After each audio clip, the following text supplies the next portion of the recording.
Hello दोस्तों, मेरा नाम है सचिन नेगी। आज मैं आपको कक्षा 10 का एक्सरसाइज 6.4 का क्वेश्चन नंबर 3 कराऊंगा। दोस्तों, जो ये वाला क्वेश्चन है वह बहुत ज्यादा कंफ्यूजिंग है और ये क्वेश्चन बहुत ज्यादा आसान है। आप इसे आसानी से कर सकते हो। दोस्तों, हमारा तीसरा क्वेश्चन हमसे कहता है कि आकृति में एक ही आधार BC पर दो त्रिभुज ABC और DBC बने हुए हैं। यदि AD BC को O पर प्रतिच्छेद करे तो दर्शाइए कि क्षेत्रफल ABC अपॉन क्षेत्रफल DBC इक्वल टू है AO अपॉन DO के। यानी दोस्तों, हमें क्वेश्चन में दिया है कि आकृति में, यानी जो ये हमें चित्र दिया है उसमें आधार BC, जो हमारा आधार BC है दोस्तों, उस पर दो त्रिभुज हैं। आधार BC पर दो त्रिभुज है, एक है आपका ABC और एक है आपका DBC। यानी इस आधार पर दो त्रिभुज हैं, एक ये वाला है और एक ये वाला है। और हमें दोस्तों दिया है कि AD और BC O पर प्रतिच्छेद करते हैं। जो AD और BC रेखा है दोस्तों, वह O पर प्रतिच्छेद करते हैं, यानी एक दूसरे को O पर काटते हैं। तो दर्शाइए कि, यानी हमने ये सिद्ध करना है कि क्षेत्रफल ABC का जो क्षेत्रफल है उसे क्षेत्रफल DBC के साथ उसका अनुपात निकाले तो वह बराबर होगा AO अपॉन DO के। अब दोस्तों, हमने इसे सिद्ध करना है। तो दोस्तों, अगर हम इस प्रकार के कोई भी क्वेश्चन करते हैं तो हमारी नंबर 1 हेडिंग आती है दोस्तों, दिया है। और दोस्तों, आपको पता ही होगा कि हम दिया है में क्या लिखते हैं। तो दोस्तों, हम दिया है में हमें क्वेश्चन में सिद्ध करने वाले को छोड़कर जितनी भी जानकारी दी रहती है उसे हम दिया है में लिखते हैं। तो दोस्तों, हम यहां पे लिखेंगे कि आधार BC पर दो त्रिभुज ABC तथा DBC है। यानी जो आधार BC है उस पर दो त्रिभुज हैं, एक है आपका त्रिभुज ABC और एक है आपका त्रिभुज DBC। और हमें दोस्तों दिया है AD तथा BC रेखा एक दूसरे को O पर प्रतिच्छेद करती है, एक दूसरे को O पर प्रतिच्छेद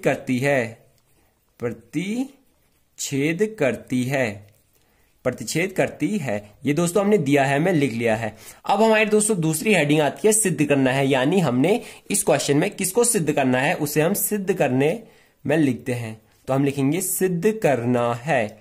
तो हमने दोस्तों किसे सिद्ध करना है? तो दोस्तों, हमने क्षेत्रफल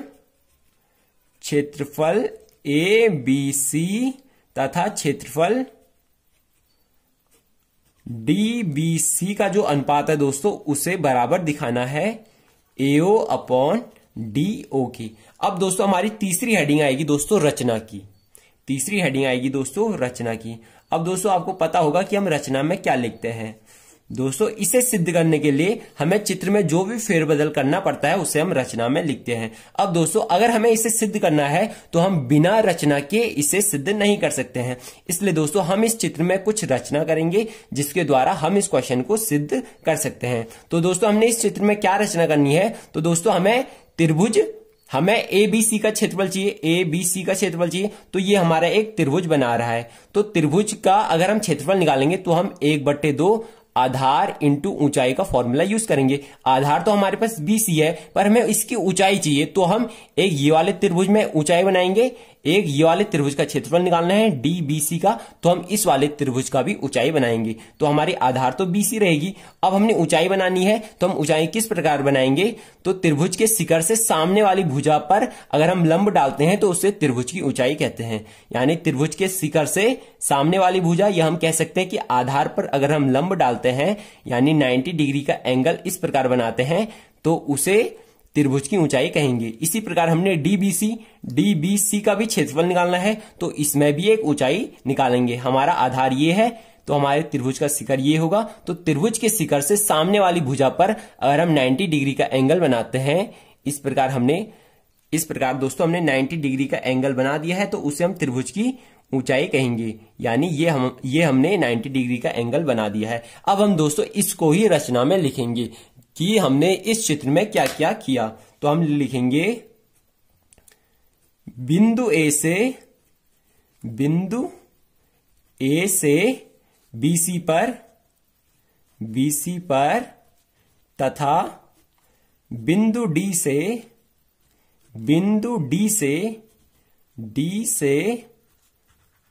BC पर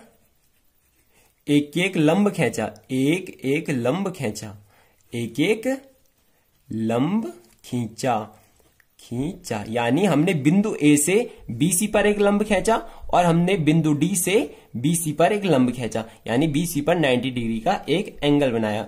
अब हमने दोस्तों, आपको पता ही होगा कि ये 90 डिग्री का एंगल क्यों बनाया। तो हमें क्षेत्रफल चाहिए ABC का क्षेत्रफल चाहिए। तो ये हमारा एक त्रिभुज बना रहा है, हमारे पास आधार है, तो हमने ऊंचाई निकालने के लिए इसका जो है वो हमने एक लंब बनाया। अब हम दोस्तों इनका नामकरण भी कर लेते हैं।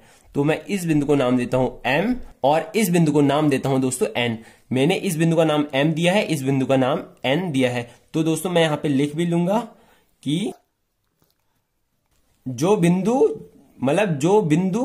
M तथा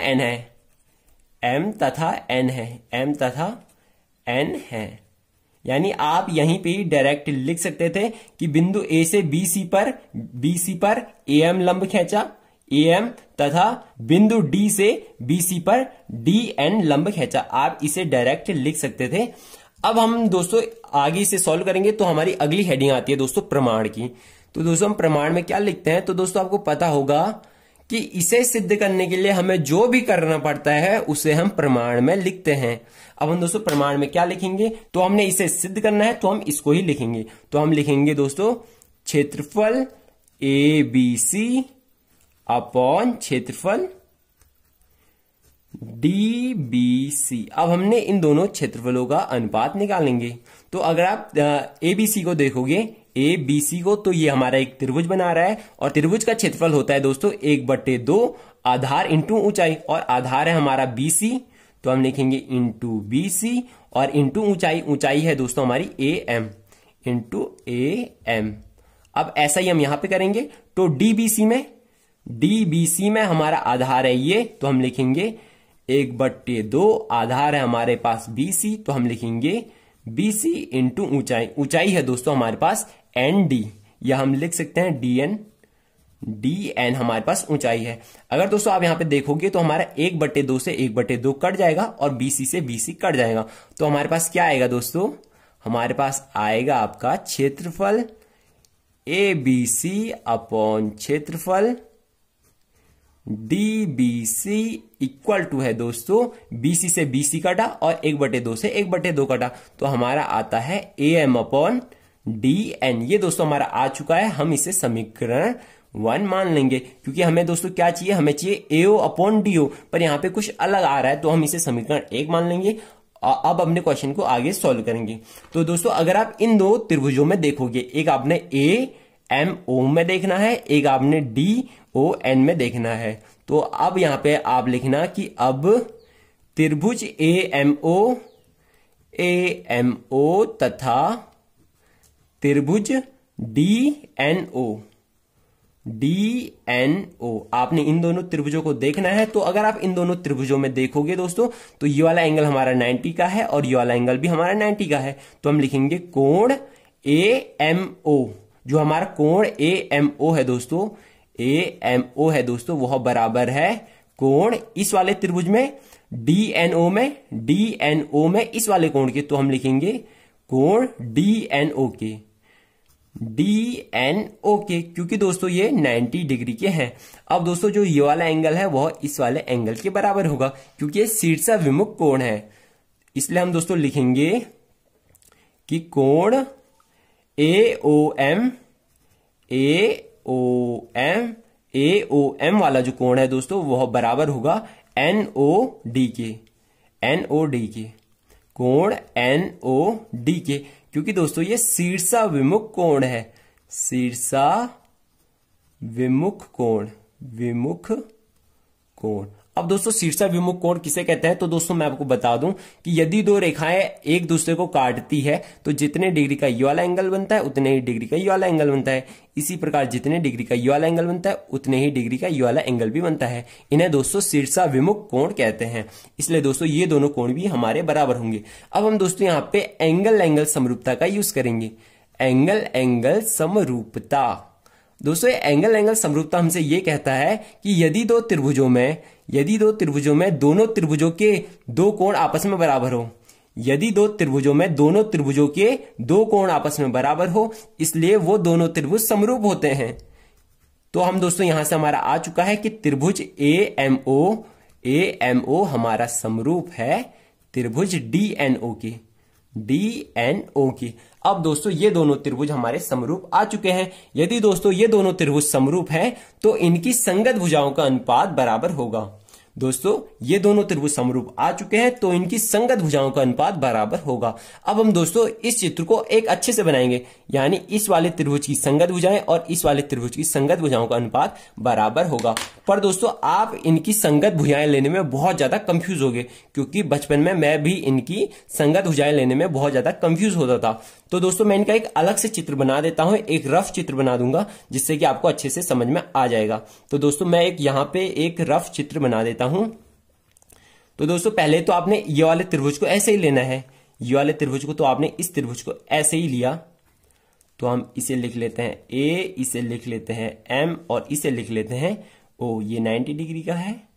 अब दोस्तों हम जो ये वाला चित्र है उसको इसी प्रकार घुमा देंगे, जैसे दोस्तों ये वाला एंगल है, ये वाला एंगल इसके बराबर है और ये वाला एंगल इसके बराबर है। तो हमने इस चित्र को ऐसे घुमाना है, जो ये वाला त्रिभुज है हमने इसको ऐसे घुमाना है ताकि जो ये वाला एंगल है वो इसी के साथ आ जाए और ये वाला एंगल इसी के साथ आ जाए। तो हम इस चित्र को इस प्रकार घुमा देंगे ताकि जो ये वाला कोण है दोस्तों वह इसी के सामने आ जाए और ये वाला कोण इसी के सामने आ जाए। तो जैसे हमारा त्रिभुज ऐसे बन रहा है, हमारा त्रिभुज दोस्तों ऐसे बन रहा है, तो हम इस त्रिभुज को इस प्रकार घुमा देंगे ऊपर की ओर। तो दोस्तों हमारा त्रिभुज कुछ इसी प्रकार का बनेगा, इस प्रकार का बनेगा। यानी जो हमारा N है दोस्तों वो यहां आ जाएगा और जो हमारा O है वो यहां आ जाएगा और हमारा D यहां आ जाएगा और ये 90 डिग्री का एंगल बनेगा। जैसे दोस्तों हमारे पास ये त्रिभुज है, ये हमारे पास त्रिभुज है, हमने इसे ऐसे घुमा दिया तो ये N वाला बिंदु है वो यहां आ जाएगा और जो O वाला बिंदु है वो इस प्रकार घूम के इस साइड चले जाएगा और D वाला बिंदु ऊपर चले जाएगा। अब दोस्तों इन दोनों त्रिभुजों में ये वाला एंगल इसके बराबर, ये वाला एंगल इसके बराबर, तो हम आसानी से इनकी संगत भुजाएं ले सकते हैं। तो दोस्तों ये दोनों त्रिभुज समरूप आ चुके हैं, इसलिए इनकी संगत भुजाओं का अनुपात जो है वह बराबर होगा। तो हम दोस्तों यहां से लिख सकते हैं कि AM upon DN equal to है दोस्तों AO अपॉन DO के, AO अपॉन DO के, क्योंकि ये दोनों त्रिभुज समरूप है और समरूप त्रिभुजों की संगत भुजाओं का अनुपात बराबर होता है, इसलिए इसकी संगत भुजा ये है। तो हमारा आया AM upon DN equal to AO upon DO के। ये दोस्तों हमारा समीकरण सेकंड बन चुका है। अब हम दोस्तों यहां से लिखेंगे समीकरण फर्स्ट व सेकंड से। अगर दोस्तों आप इन दोनों समीकरणों को देखोगे तो आपको पता चलेगा कि जो हमारा क्षेत्रफल ABC अपॉन क्षेत्रफल DBC है, ये मैंने समीकरण 1 से लिखा है, इक्वल टू है दोस्तों AM अपॉन DN, यानी इन क्षेत्रफलों का अनुपात इसके बराबर है। तो हम यहां पे लिखेंगे AM अपॉन DM और हमारे पास AM अपॉन DN की वैल्यू ये है, तो हम दोस्तों यहां से AM अपॉन DN की जगह पे इसे लिख लेंगे। तो हम लिखेंगे AO अपॉन DO के। दोस्तों इन क्षेत्रफलों का अनुपात इसके बराबर है और जो इसका मान है दोस्तों AM अपॉन DN का वह इसके बराबर है, तो हमने AM अपॉन DN की जगह पे इसको लिख दिया। तो हमारा दोस्तों ये आ चुका है और दोस्तों हमने इसको ही सिद्ध करना था और दोस्तों हमने इसको सिद्ध कर दिया है। अब आप दोस्तों वीडियो को यहीं से ही छोड़ के मत जाना, अब मैं आपको एक बार और समझाऊंगा जिससे कि आपको अच्छे से समझ में आ जाए कि आखिर हमने इस क्वेश्चन में किया क्या। तो दोस्तों हमें क्वेश्चन में दिया है कि BC जो आधार है उस पर दो त्रिभुज बन रहे हैं, एक ABC वाला बन रहा है, एक DBC वाला बन रहा है और जो AD और CB रेखा है दोस्तों वह एक दूसरे को O पर प्रतिच्छेद करते हैं। अब हमने दोस्तों इसको सिद्ध करना है। अब हमें दोस्तों अगर आप यहाँ पे देखोगे तो क्षेत्रफल एबीसी चाहिए, एबीसी चाहिए दोस्तों ये हमारा एक त्रिभुज बना रहा है। अगर हमें त्रिभुज का क्षेत्रफल चाहिए तो हमें इसकी ऊंचाई भी चाहिए होगी, और हमें आधार बीसी दिया है तो हम ऊंचाई इस प्रकार बनाएंगे। इसी प्रकार हमें इस वाले त्रिभुज का भी क्षेत्रफल चाहिए, तो हमने इस प्रकार की इसकी भी ऊंचाई बनाई। ये हमने दोस्तों रचना में इतना लिखा और हमने इसे सिद्ध करना है। अब हमने दोस्तों इसे सिद्ध करना है तो हमने लिखा क्षेत्रफल एबीसी अपॉन क्षेत्रफल डीबीसी। अब हमने दोस्तों इनका क्षेत्रफल निकाल दिया, तो एबीसी का क्षेत्रफल आया 1/2 बीसी इंटू एम, और डीबीसी का क्षेत्रफल आया 1/2 बीसी इंटू डी एन। अब दोस्तों बीसी से बीसी कटा, 1/2 से 1/2 कटा, तो हमारा आता है क्षेत्रफल एबीसी अपॉन क्षेत्रफल डीबीसी इक्वल टू है दोस्तों एम अपॉन डीएम, क्योंकि ये दोनों तो आपस में कट गए। अब हमने दोस्तों इन दोनों त्रिभुजों में देखा, एक ये वाले त्रिभुज में, एक ये वाले त्रिभुज में, तो ये वाला एंगल इसके बराबर है और ये वाला एंगल इसके बराबर है। तो दोस्तों ये दोनों त्रिभुज समरूप होंगे, क्योंकि एंगल हमारा समरूपता ये कहता है कि यदि दो त्रिभुजों में दो कोण आपस में बराबर हो तो इसलिए वो दोनों त्रिभुज समरूप होते हैं। इसलिए दोस्तों ये दोनों त्रिभुज हमारे समरूप आ चुके हैं। दोस्तों आपको अच्छे से समझाने के लिए दोस्तों मैंने ये वाले त्रिभुज को इस प्रकार घुमा दिया। अगर दोस्तों मैं इस त्रिभुज को इस प्रकार घुमाता हूं तो ये चित्र आपका इस प्रकार से बन जाएगा। अब दोस्तों हम इनकी आसानी से संगत भुजाएं ले सकते हैं। इसलिए दोस्तों हमने पहले लिया एम अपॉन डी एन और दूसरे नंबर पे लिया एओ अपॉन डी ओके। अब हमने दोस्तों समीकरण 1 और समीकरण 2 को देखा।